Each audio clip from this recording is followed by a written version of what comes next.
नमस्कार, DMI TV मध्ये तुम्हा सर्वांचे मनापासून स्वागत। मित्रांनो, आज आपण बाहेर पडलो की कधी आपल्याला खूप उकडतं, तर कधी अचानक थंडी वाजते, कधी जोराचा वारा सुटतो, तर कधी पाऊस पडतो। पण तुम्हाला माहित आहे का, या रोजच्या बदलांना आपण नक्की काय म्हणतो? हवा की हवामान? अनेक जण यात गल्लत करतात।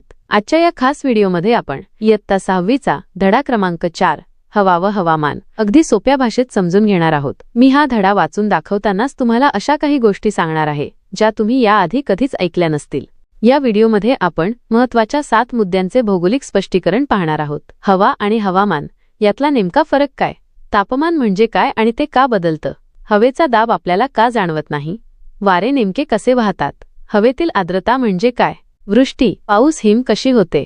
आणि या सर्वांचा आपल्या जीवनावर होणारा परिणाम। जर तुम्हाला हवा आणि हवामान यातील गुपितं जाणून घ्यायची असतील तर हा व्हिडिओ शेवटपर्यंत नक्की पहा। चला तर मग सुरू करूया आजचा आपला धडा। सांगा पाहू, भारतातील पुढील ठिकाणी जून 10 या दिवशी वातावरणाची स्थिती पुढीलप्रमाणे आहे। या तक्त्याच्या आधारे प्रश्नांची उत्तरे सांगा। 1. शहर कोची, राज्य केरळ, वेळ दुपारी 12:30 वातावरण ढगाळ आहे। 2.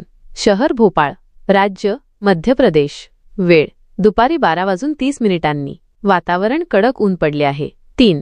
शहर मसुरी, राज्य उत्तराखंड, वेळ दुपारी 12:30 वातावरण थंड हवा व बेताचे ऊन। कोणत्या ठिकाणचे वाळत घातलेले कपडे लवकर वाळतील ते सकारण सांगा। कोणत्या ठिकाणी कपडे उशिरा वाळतील व का? या ठिकाणांच्या वातावरणाची स्थिती नेहमी अशीच राहील की त्यात बदल होईल? भौगोलिक स्पष्टीकरण। वरील प्रत्येक ठिकाणावरील जून 10 या दिवशी हवेची स्थिती भिन्न आहे।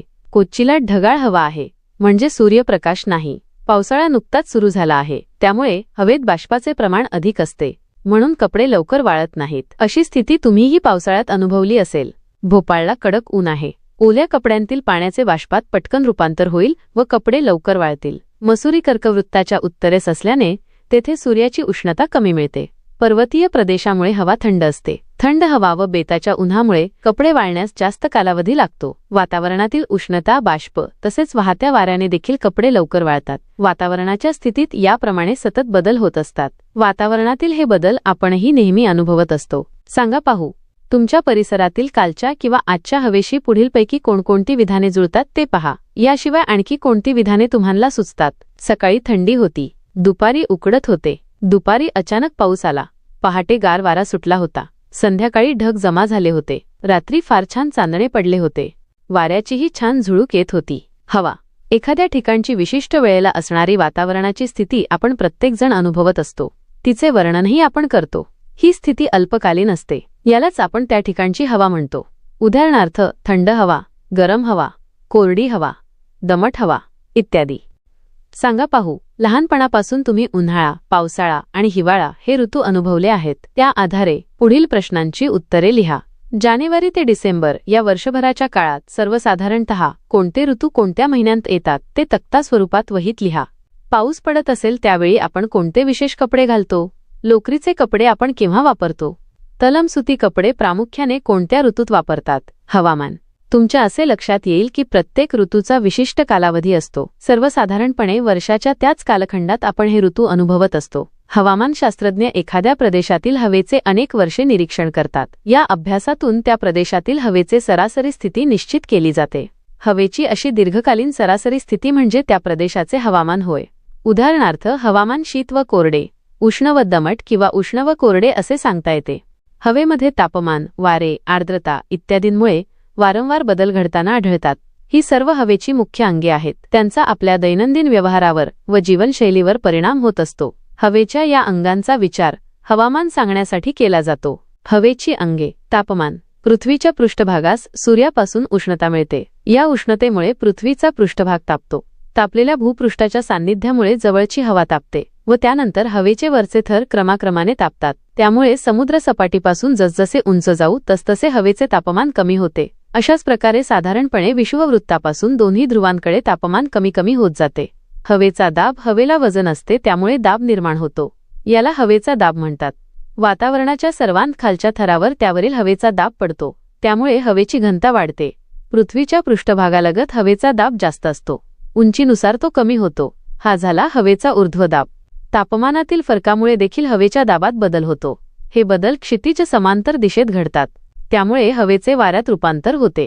वारे जास्त हवेच्या दाबाकडून कमी हवेच्या दाबाकडे हवा क्षितिज समांतर दिशेत वाहू लागते, त्यास वारा म्हणतात. कमी व जास्त हवेच्या दाबातील फरकानुसार वाऱ्याचा वेग ठरतो. आर्द्रता वातावरणात बाष्प असते. ज्या हवेत बाष्प जास्त असते ती हवा दमट असते. वातावरणातील दमटपणास आर्द्रता म्हणतात. वातावरणातील आर्द्रतेचे प्रमाण तापमानावर अवलंबून असते. जास्त तापमानाच्या हवेमध्ये जास्त बाष्प मावू शकते. वृष्टी हवेतील बाष्पाचे पाणी व हिम यांत होणारे रूपांतरण व ते पुन्हा पृथ्वीवर येणे यास वृष्टी म्हणतात.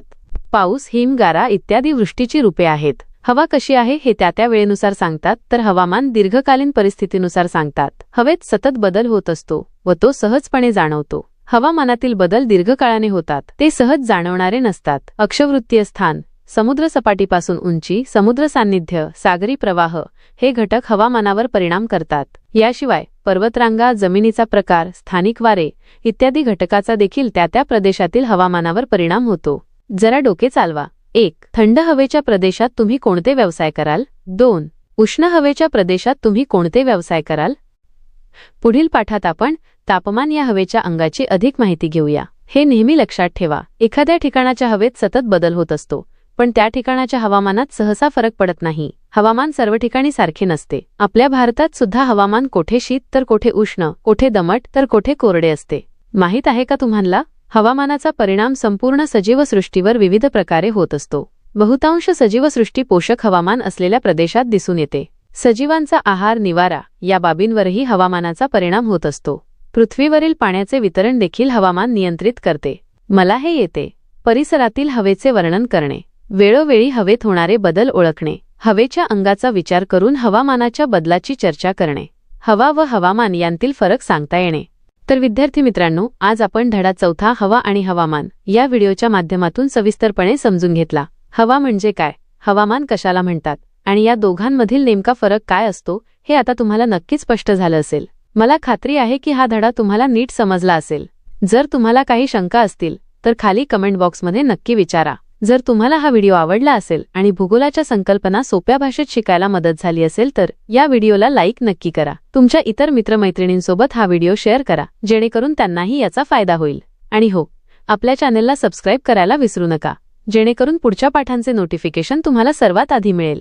आता आपण भेटणार आहोत पुढच्या व्हिडिओमध्ये, जिथे आपण शिकणार आहोत धडा 5 तापमान. या पुढच्या पाठात आपण अतिशय महत्त्वाच्या गोष्टी पाहणार आहोत, जसे की पृथ्वीवर तापमान सगळीकडे सारखे का नसते, सूर्यकिरणांचा कोन आणि तापमानाचा संबंध काय, तापमानाचे पट्टे टेम्परेचर झोन्स कसे तयार होतात, आणि मुख्य म्हणजे समुद्र सानिध्य आणि उंचीचा तापमानावर काय परिणाम होतो. हे सगळं अगदी सोप्या प्रयोगांतून आणि नकाशांच्या मदतीने आपण पुढच्या भागात पाहूया. तोपर्यंत अभ्यास करत रहा आणि पाहत रहा आमचे चॅनल. धन्यवाद.